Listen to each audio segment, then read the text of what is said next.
यशोदानंदन ब्रज जन रंजन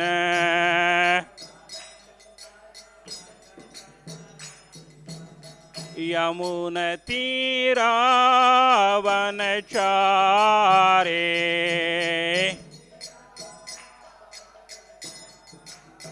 यमुना तीरावनचारे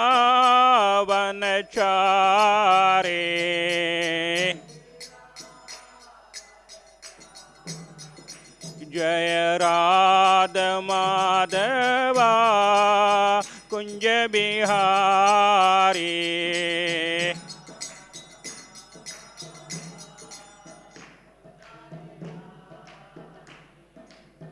गोपीजन वल्लभा गिरिवारधारी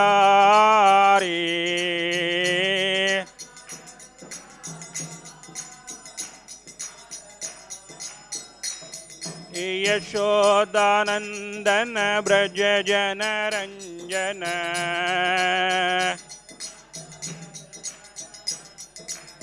यमुना तीरावनचारे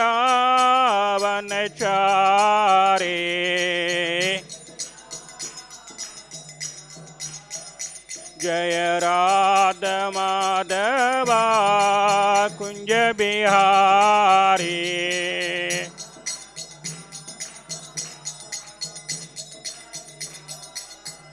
जय Radha Madhava Kunj Bihari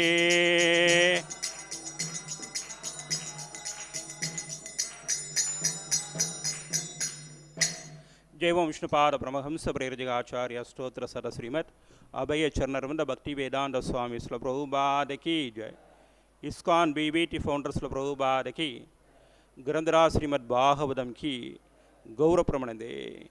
All glories to the assembled devotees. All glories to the assembled devotees. All glories to the assembled devotees. All glories to Sri Sri Guru and Gauranga. All glories to Srila Prabhupada ki jai. Om Namo Bhagavate Vasudevaya.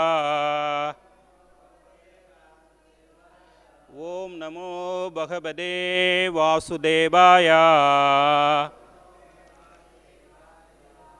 ओम नमो भगवते वासुदेवाय. नारायणं नमस्कृत्यं नरं चैव नरोत्तमं देवीं सरस्वतीं व्यासं ततो जयमुदीरये. नष्टप्रायेषु अभद्रेषु नित्यं भागवत सेवया भगवतिरुत्तम श्लोके भक्तिर्भवतिर्नैष्टिः. Welcome to everybody. In today's Srimad Bhagavatam class, we all are going to read and hear from Canto number 2, chapter number 6, slokas and purports for the verses 27 and 28. So we all shall recite the sloka 27 and we will read the translation and purports of sloka number 28 also. Correction. Gatayo matayaścaiva prāyaścittam samarpaṇam puruṣāvayavair ede sambhārāḥ sambhṛtā mayā. gatayo matayaścaiva prāyaścittam samarpaṇam puruṣāvayavair ede sambhārāḥ sambhṛtā mayā. idi sambhṛtā sambhārāḥ puruṣāvayavairaham tam eva puruṣam yangyam tenaivāyajam īsvaram. Prabhus.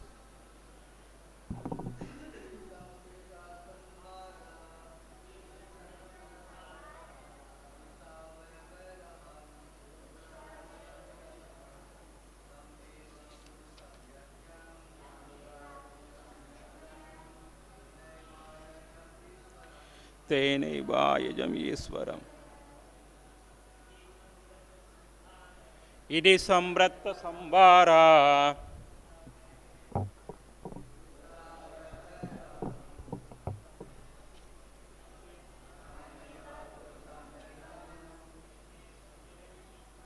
Tenaivaayajam Iswaram.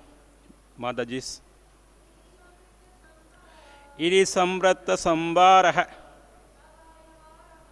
puruṣa puruṣāvayavair.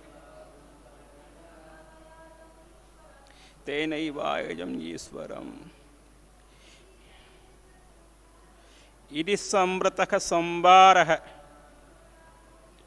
puruṣāvayavair aham. Tameva puruṣam yangyam. Tenaivaayajam Iswaram. Idi, thus, sambhṛtā, executed, sambhārāḥ, equipped myself,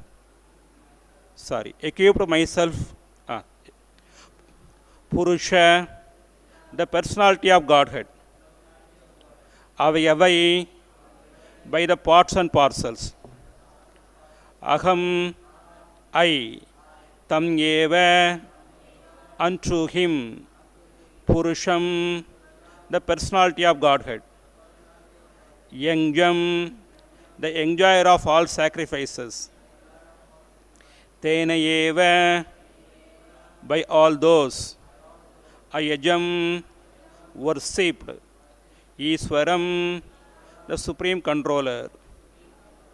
Translation and purport by His Divine Grace, A.C. Bhaktivedanta Swami Srila Prabhupada, founder Acharya of ISKCON. Srila Prabhupada ki jai. Translation. Thus I created the ingredients and paraphernalia for offering sacrifices out of the parts of the body of the Supreme Lord, the enjoyer of the sacrifice, and I performed the sacrifice to satisfy the Lord. Purport.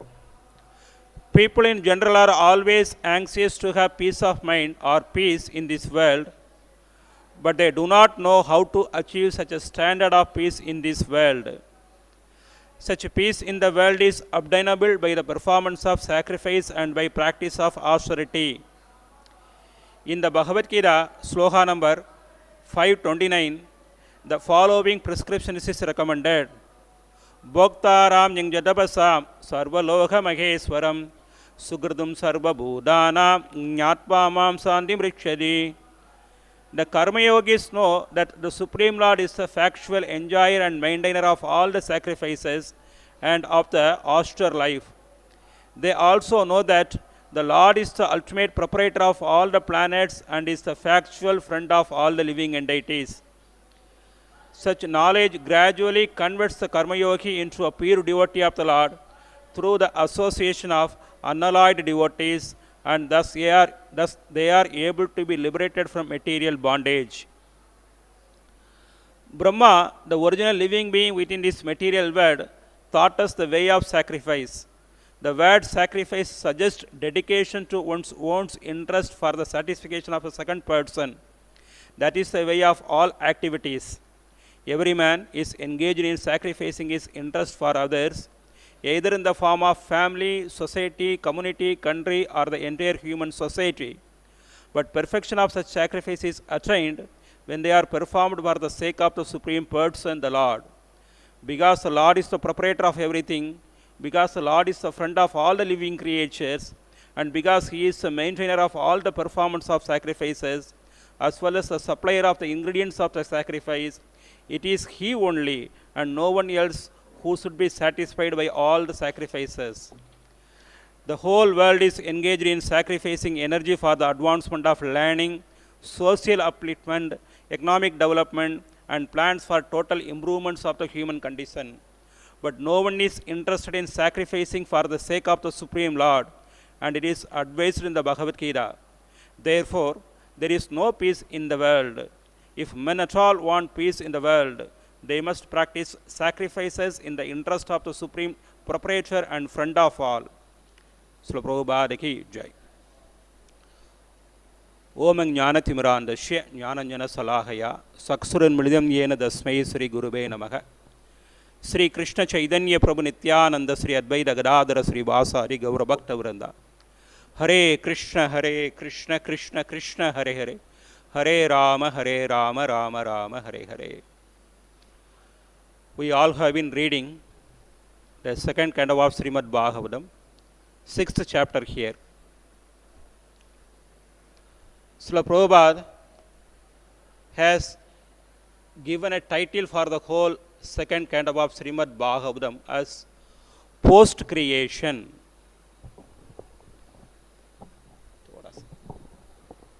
Thanks, Prabhu. Thanks. Thoda sound bada karna. Thoda say. So the second canto is titled by Srila Prabhupada as post-creation or secondary creation.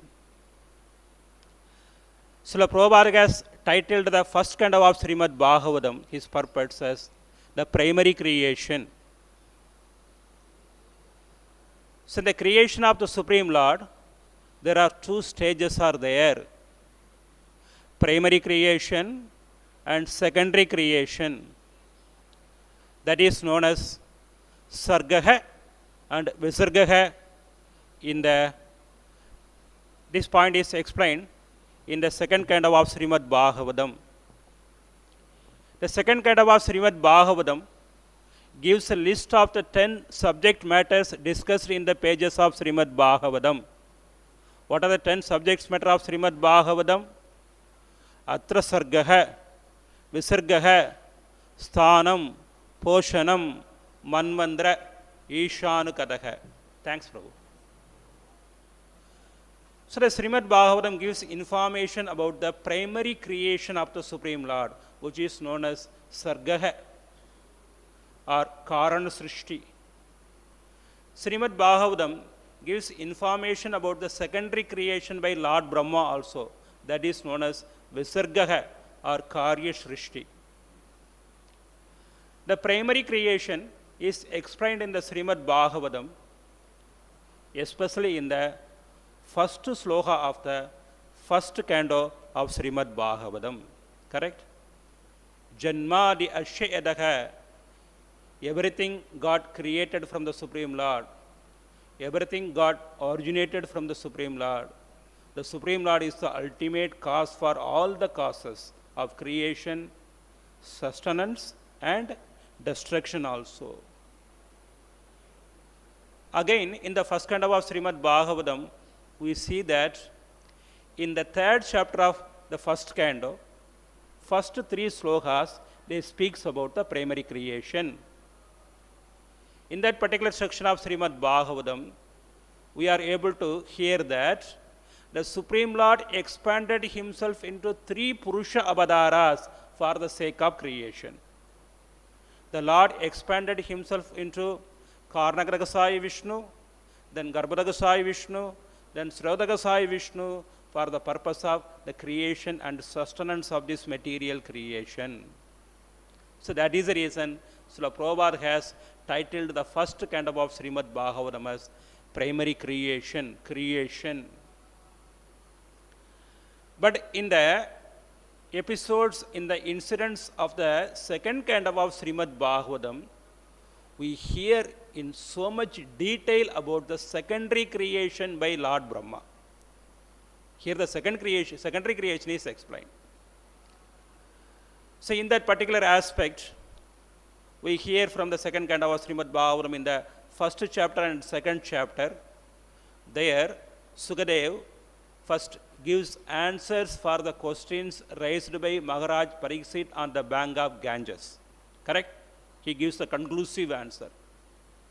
Dasmad Bharata Sarvatma Bhagavan Iswaro Harihi. So what is the conclusion? You asked me about the duty of the dying man. So what is the conclusion? What is the judgment? As per my judgment, one has to chant, remember, think about the Supreme Lord Hari, Bhagavan Iswaro Harihi. But at the same time, then Sukadeva started speaking about the aspects of yoga, Bhakti Misra Yoga. He started speaking about the lifestyle of Krama Yogi, then the yogi who meditates on Paramatma, then the Virat Purusha of the Supreme Lord. There, in that connection, it was explained that Lord Brahma is the first and foremost example who received intelligence for the purpose of creation by meditating on the limbs of the Virat form of the Supreme Lord. So he himself was the example. Then again, in this previous chapter, chapter number 4, again Parikshit asked many questions to Sukadeva Goswami. He didn't ask questions about the Lord's Ruchira Leela. He asked the questions about the Srishti Leela of the Supreme Personality of Godhead. Maharaj Parikshit was qualified. The Maharaj Parikshit was a devotee, Paramahamsa devotee. From the childhood, he was a devotee of the Supreme Lord. He has only 7 days at his disposal for the purpose of leaving the body. So he must have directly asked the questions about the Lord's pastimes. Or otherwise, Sukadeva Goswami must have started explaining about the pastimes of the Lord immediately. But they wanted to set a proper example for the future hearers like ourselves. Correct? Because we all are neophyte hearers. We need a lot of purification before beginning hearing about the intimate pastimes of the Supreme Lord. So naturally, he asked questions about the secondary creation and the primary creation, Parikshit. Then in turn, Sukadeva Goswami started giving instructions, information about the first, secondary and primary creation by quoting examples from the conversation which happened between Lord Brahma and his son disciple Narada Muni. So here we comes. So in the previous chapter, chapter number 4 or 5, Narada Muni asked many questions to Lord Brahma, his father and spiritual master. Correct? So there he asked one important question. He asked 6 questions to Lord Brahma. He asked one important question to Lord Brahma, that how this creation comes from whom? Yataha. From whom this creation gets started? This creation is based on whom? Yat adhishtanam. This creation is taking shelter on whom? Then this creation is again merged into whom? Who is the creator of this whole material universe? Then he asked one important point also. Yatcha. By which ingredients this universe got created? That's the most important point. By which ingredients this universe got created? He asked 6 questions. Amongst the 6 questions, one question is that from which ingredients this universe got created. So here, in this particular section of Srimad Bhagavatam, the answer for that particular question is given, from which ingredients this material creation got created. This question was asked in 2.5.2. Very important question.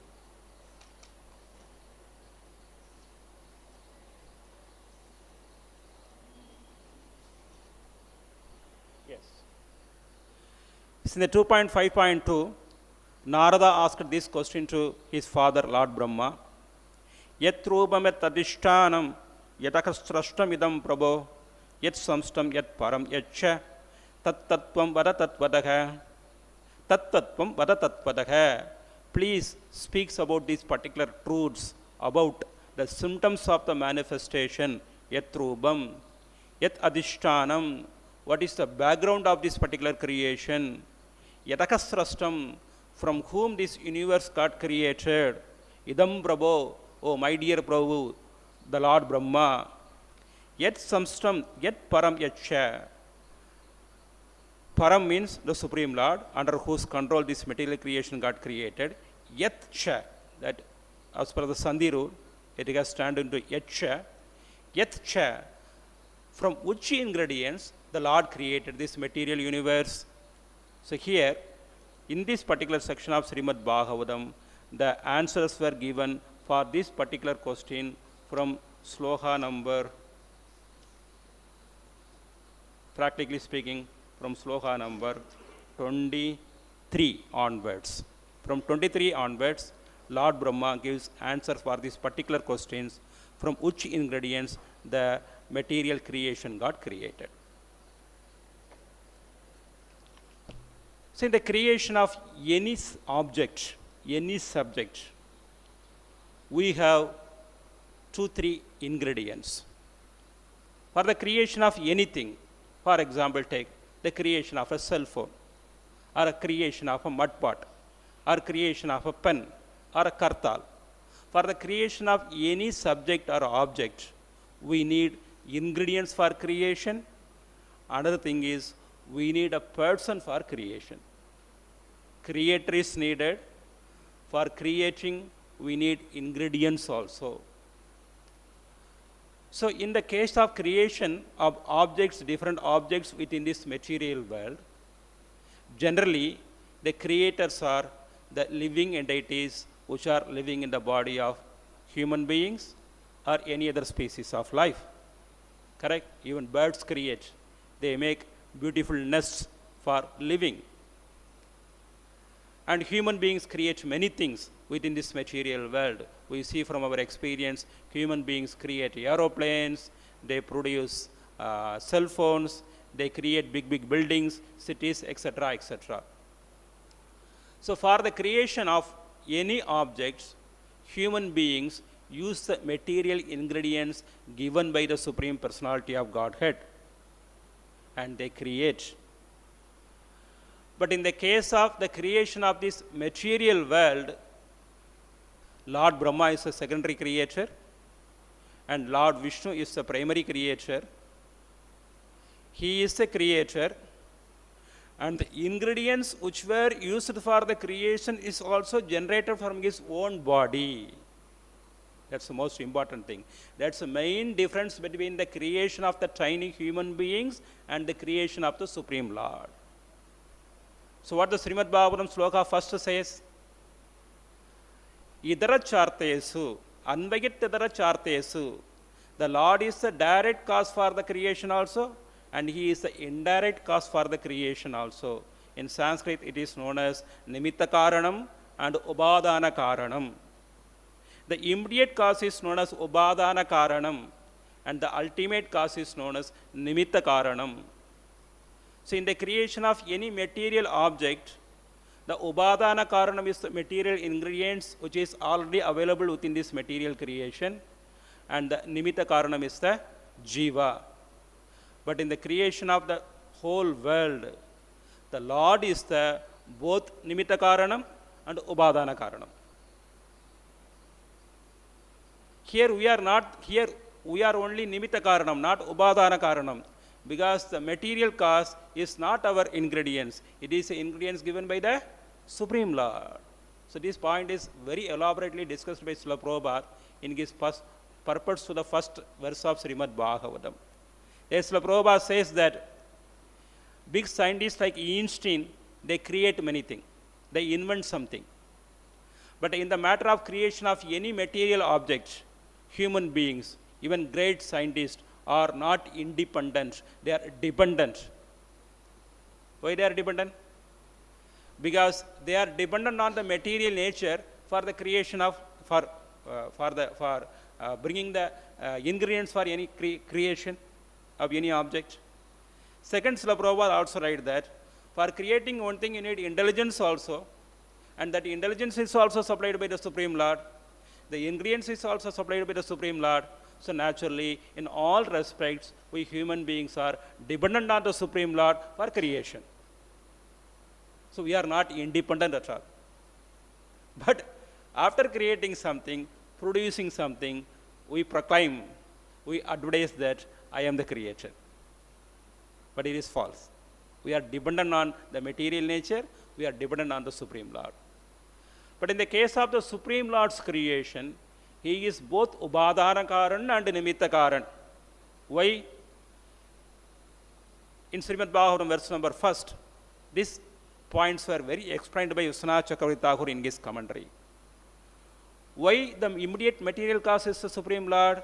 Because everything created from 8 material elements. These 8 material elements originate from Mahatattva. Mahatattva is created from the body of Karnagraka Sai Viṣṇu. So naturally it is non-different from Karnagraka Sai Viṣṇu. So naturally the limbs for the creation originated from the Supreme Lord. Correct?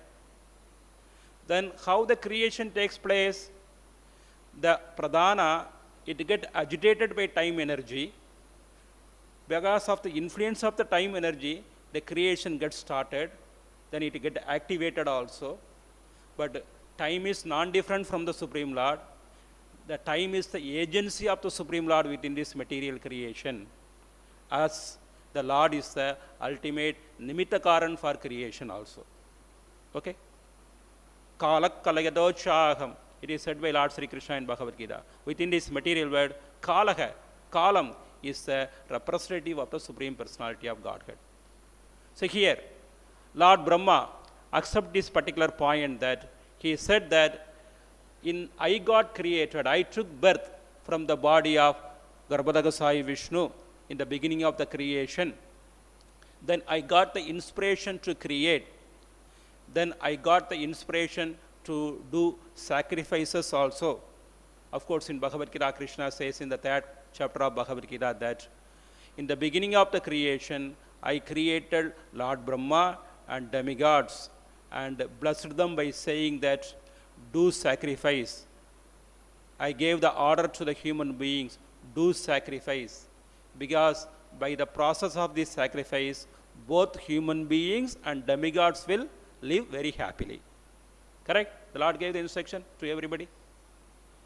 So then naturally, Brahma wanted to do sacrifice. But in the beginning of the creation, he didn't have the ingredients for doing sacrifice. So naturally, the ingredients, after that it got created, the ingredients came from the body of the Supreme Personality of the Godhead, and naturally, in one sense we can say that he satisfied the Supreme Lord from the limbs of the Supreme Lord, because the ingredients got created from the limbs of the Supreme Personality of Godhead. So when we say sacrifice, 2 aspects are involved there. One aspect is the external, big, bombast or aristocratic, luxurious, religious ritual. Another thing is that the fundamental thesis, concept on which this particular sacrifice is done. Correct? So here, when we speak about the big ritualistic function of a particular sacrifice, there are so many considerations are there. We need a proper place for the performance of sacrifice. We need the proper time for the performance of sacrifice. We need the qualified, powerful kings for the organization of sacrifices. And we need the qualified brahmanas for the recitation of the mantras in the sacrifices. That's the very important, most factor, consideration. And since we are living in Kali Yuga, we lack all these factors. We don't have this kind of facilities at all for the performance of big sacrifice. So these are the external considerations. So when you speak about the background, thesis, fundamental thesis, attitude, concept which is needed for the performance of the sacrifice, the most important thesis we have to understand is that sacrifice has to be done for the satisfaction of Lord Viṣṇu and nobody else. Okay? So here we are entering into the mood and mission of this particular sloka. So here, Srila Prabhupada quotes many things from the 3rd and 5th chapter of Bhagavad Gita. So in the 3rd and 5th chapter of Bhagavad Gita, what is the subject matter of discussion? The subject matter of discussion was Niskama Karma Yoga and the gradual promotion of the human being from the process of Niskama Karma Yoga, Niskama Karma to Niskama Karma Yoga first. Then from that point, platform, to the platform of pure devotional service. In this particular purport, Srila Prabhupada speaks about that transformation stage. So in the beginning, in that particular section of Srimad Bhagavad Gita, when we study carefully, there are two kinds of human beings live in the human society. One who has already reached perfection by the performance of devotional service, like Janaka Maharaj, or King Nimi, or King Ambarish, or King Dasaratha, like that, and common living human beings who has not realized the purport of the Vedas. So there Krishna advises that instead of directly advising these human beings to take up the process of bhakti, even that self-realized yogi has to also teach the common human beings to perform the activities of varnasrama, because that will facilitate the gradual promotion of the human being to the platform of devotional service. Okay? So first the human being does the activities of varnasrama in a very perfect way, because that was the guidance given by the self-realized king, because gradual promotion is needed. Of course, in Kali Yuga, all these things does not work, because by the mercy of Lord Chaitanya, we have crossed everything. But in the Vedic culture, this gradual promotion happens actually. Gradual promotion of consciousness happens in the proper Vedic culture. So what happens in the beginning, these human beings, they does the activities of their varna and asrama. Then gradually they are requested to dedicate the results of these particular activities for the happiness of the Supreme Lord. That process is known as karma yoga. Correct? Yangyartha karmano anyatra lohoyam karma bandhanaha tattartam eva karmeya kaundeya. For his sake does this activity. So here a little transformation happened. He did the activities of varnasrama dharma, but here he started, no more he is going to enjoy the results of that particular activities, because it will cause bondage. He has understood about the principles of liberation, so he has started dedicating his activities for the happiness of the Supreme Lord. The point is clear. Then again there is a transformation stage. Then again in that particular section, Krishna speaks about the different kinds of sacrifices. That point was explained by the Prabhu who gave Srimad Bhagavatam class yesterday very nicely. So Krishna speaks about the different kinds of sacrifices, like Travya Yangja, Tabo Yangja, the sacrifice done by brahmacharis, the sacrifice done by the householder, the sacrifice done by the vaishyas, etc., etc. In all these processes, a certain kind of sacrifice is involved. But here all these sacrifices are not done with a proper understanding. And in that particular section, if you gradually see, Krishna ends up with the very important sloka, that 4.34, that all these different kinds of sacrifices end with the purpose of achieving transcendental knowledge from a self-realized spiritual master. It culminates in the process of achievement of transcendental knowledge. But that will happen how? Not just by the external very strict adherence to the rules and regulations of varnasrama. How it is going to happen? But it will happen by the association of a devotee spiritual master. Correct? Tatpitti pranipadena pariprashnena sevaya upadekshindi deñānam ñāninas tattvadarsinah. So these different kinds of sacrifices, finally, when they receive the association of a devotee spiritual master, they serve him properly, and by the process of that particular service, by the blessings of the Supreme Lord and the spiritual master, they receive transcendental knowledge.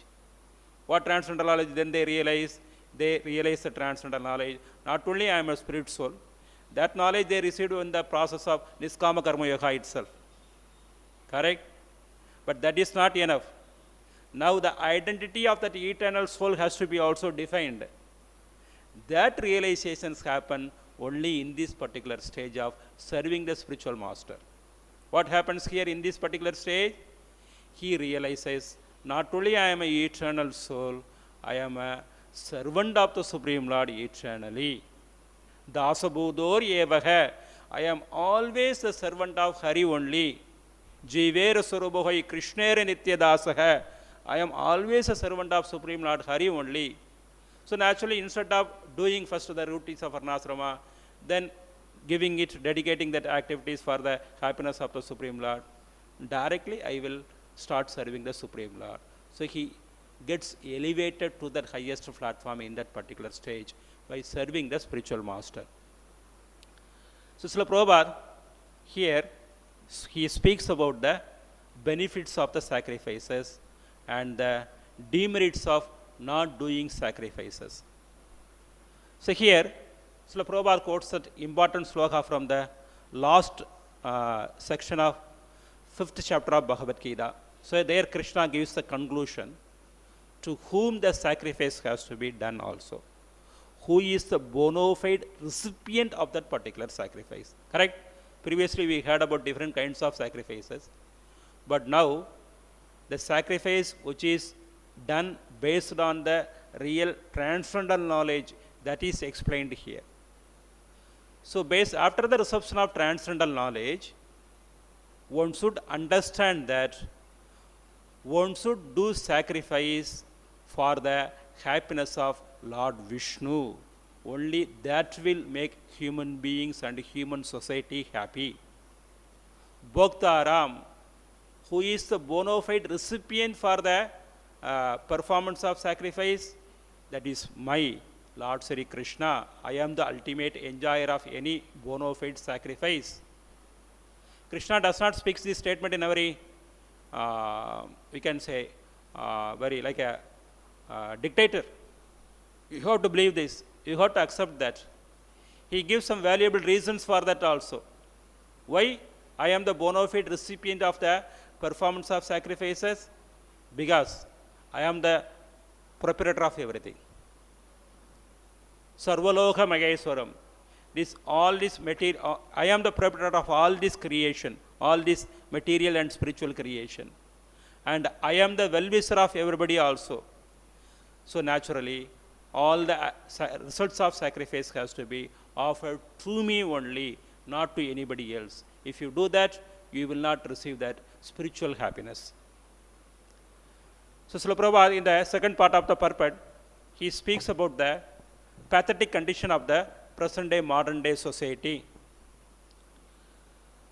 Brahma gave the order during the time of creation that human beings has to do sacrifice in this human form of life. That is the purpose of the creation. That's one of the main purpose of the creation.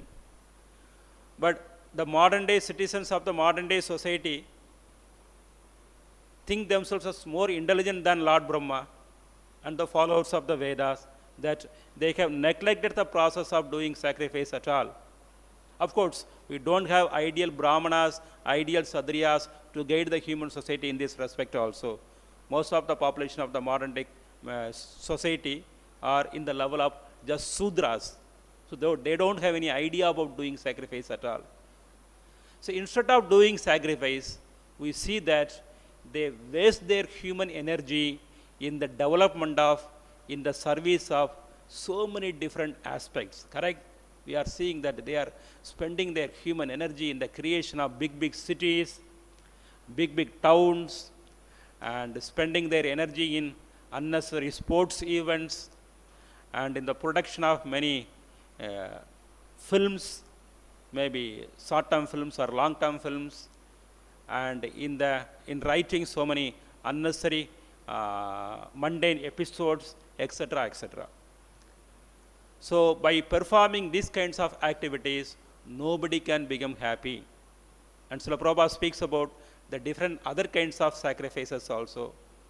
When we do service, instead of doing service to Krishna, in this point of time, we all are engaged in serving so many other human beings. We are interested in serving our country, our parents, our relatives, our society, etc., etc. So much of human energy and time is spent in this kind of so-called services. But we see that nobody can become happy in this kind of services. Why? For living happily within this material world, we need both material happiness and spiritual happiness. By the performance of sacrifice, we will receive material happiness also. Simultaneously, we will receive spiritual happiness also. Correct?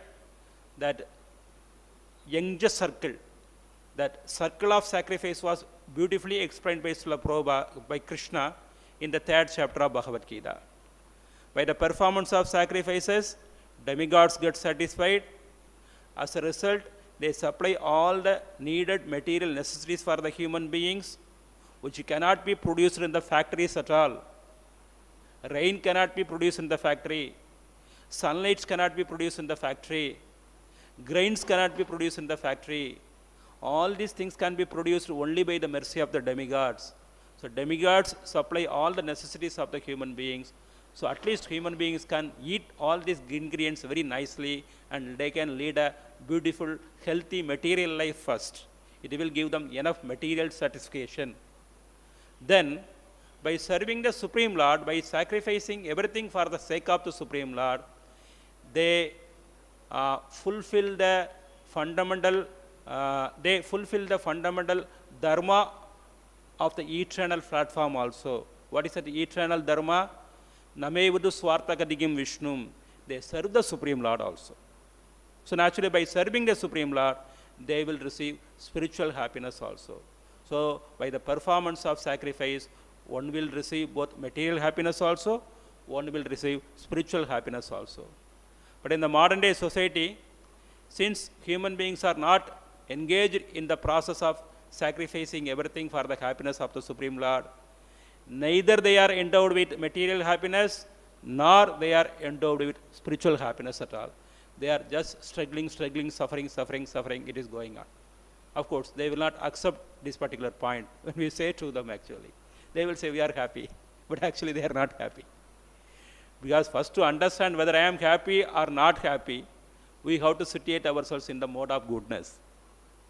Only a person who is in the mode of goodness can understand whether I am frustrated or happy. Other people cannot understand at all.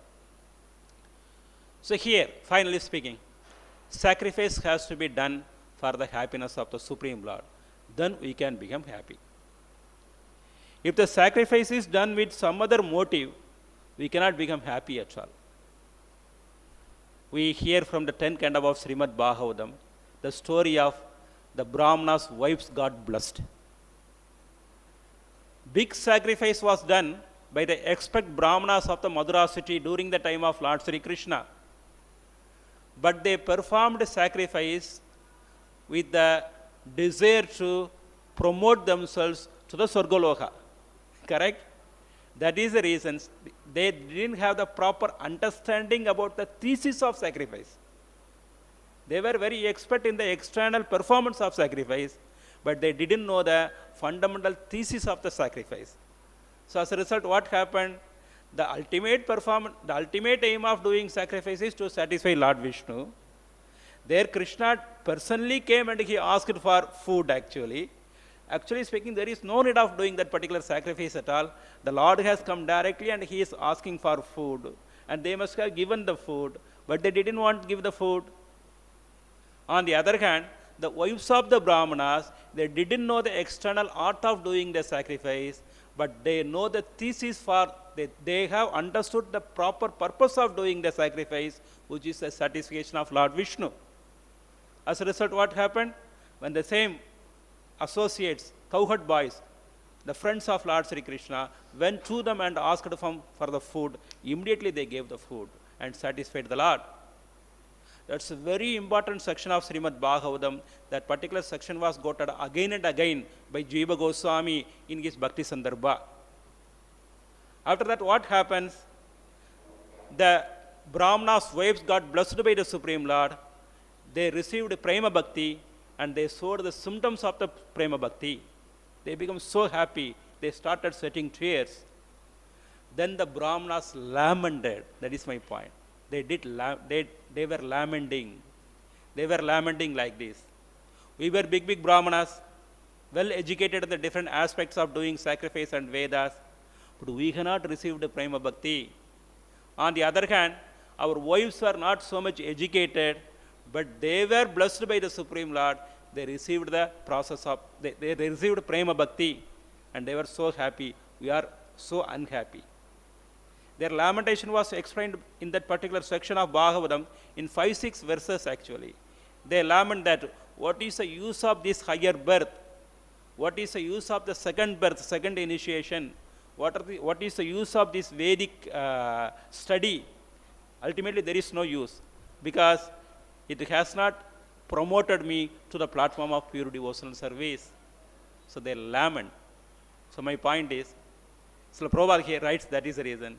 If you do sacrifice without the proper understanding of that ultimate goal, then also we will get frustrated. That's what happened again in the sacrificial arena of Daksha Prajapati. He did sacrifice for his own happiness, for promoting himself, correct? There, since he didn't have the pure attitude of pure path of devotional service, he failed to give respect to Vaishnavas, especially to Lord Shiva.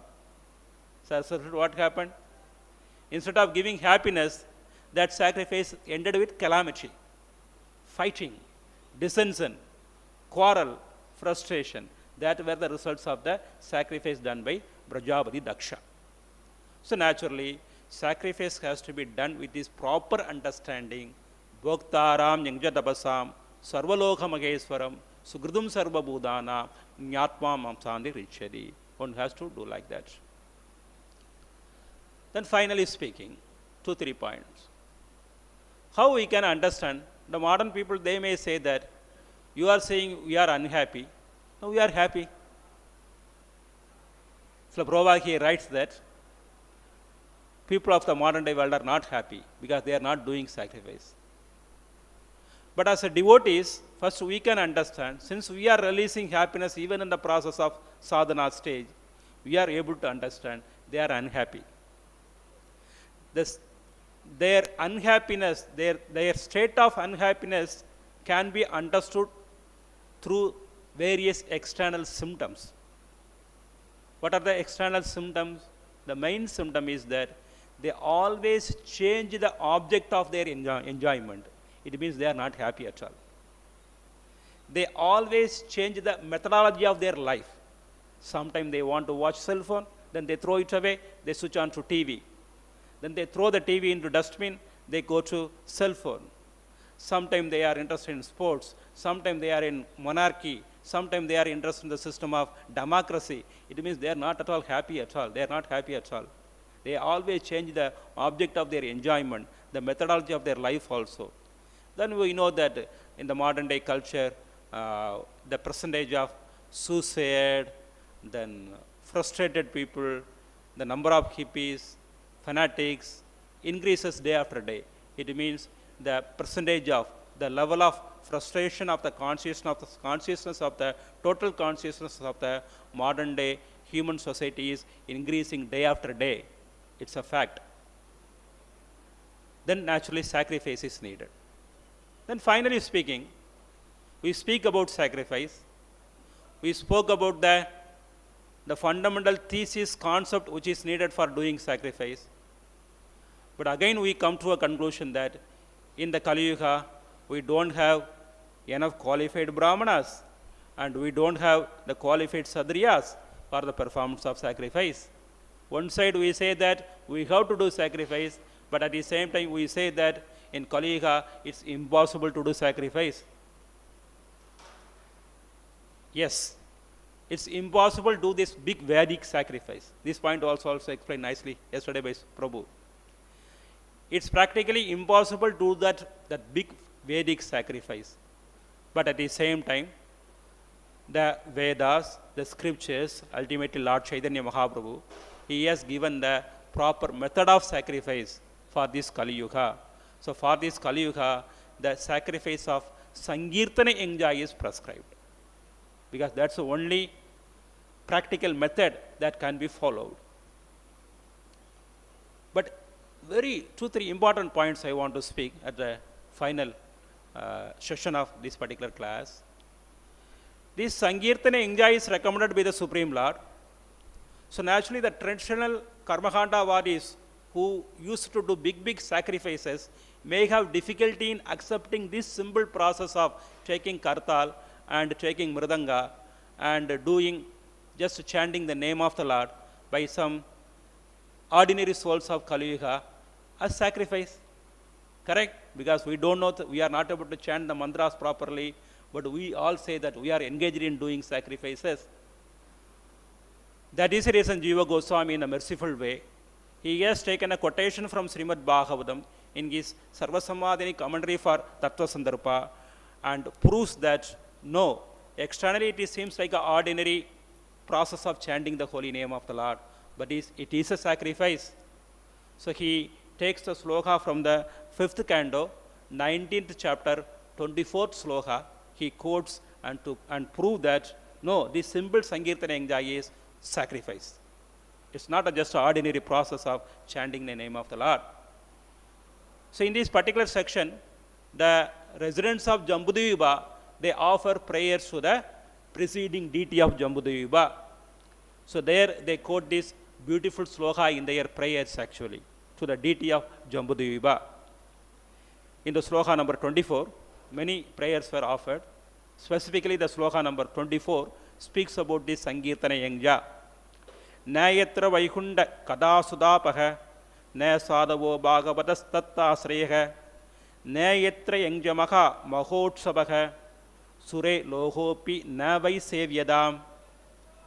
We don't want to live in a particular place if that particular place lacks performance of sacrifices to the Supreme Lord through the methodology of chanting and glorifying the name pastimes of the Supreme Personality of Godhead. So Prabhupada has written a very important purport in this to this particular sloka of Bhagavatam. He says that within this material world, Mayapur is the only place, suitable place for residence for any ideal human being. Because Prabhupada says that, because that's a place where this particular Sankirtana Yajna is done within this whole 14 material creation, and that is the ideal place for an ideal human being to reside. Because here, even the denizens of demigods, they say that we don't want to live in the planet of Sargaloka, because here we don't have that particular kind of sacrifice in which the names, pastimes of the Supreme Lord is glorified again and again. So here, from this sloka, we can understand that Yangjamaka Maho Utsabaka can also mean that the process of chanting, hearing about the names and pastimes of the Supreme Lord. Finally speaking, so this Nama Sankirtanam is not, in one sense, it is a beautiful sacrifice, but at the same time, simultaneously, it is one of the main limbs of process of Ananya Bhakti. Correct? Other sacrifices cannot be categorized in the limbs of the process of Ananya Bhakti. But here, Nama Sankirtana is simultaneously sacrifice, but at the same time, this can be considered as one of the important aspect of Ananya Bhakti. This is the most important aspect of Ananya Bhakti, known as Sravanam and Kirtanam. Correct? The 9 process of important process of Ananya Bhakti is that Sravanam, Kirtanam, Viṣṇu Sumaranam, Padasevanam, Archanam, Mandanam, Dasyam, Sakyam, Atma Nivedanam. So naturally, this is the process of Ananya Bhakti also. So these are the different aspects I wanted to speak. I close my lectures here. Thank you very much. So we have some 4 minutes for any clarifications, questions.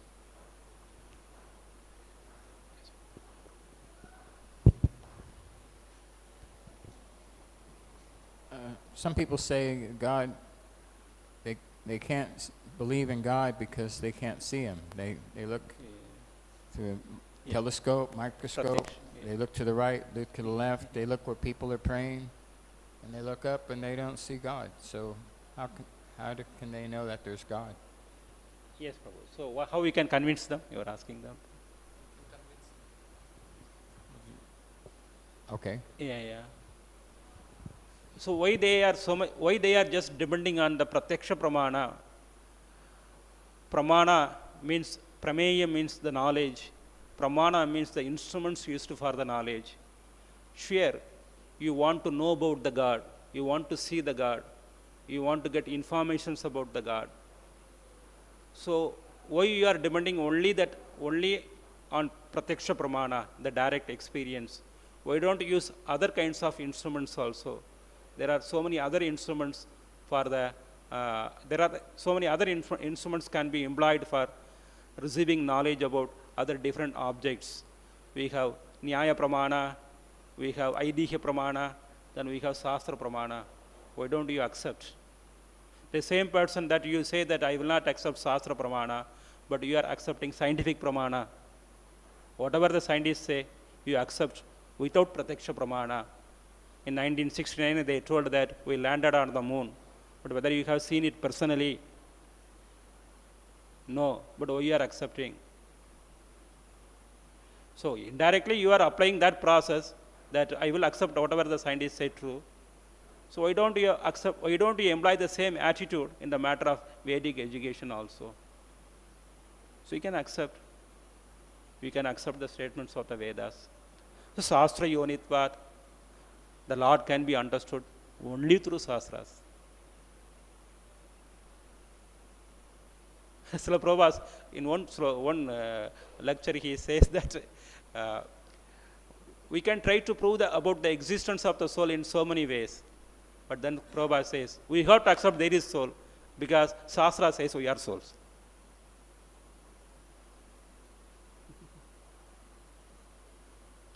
So people has to be just trained actually, a little bit, to accept Shastra Pramana. Then they will surely receive the knowledge of Veda, God. Thanks.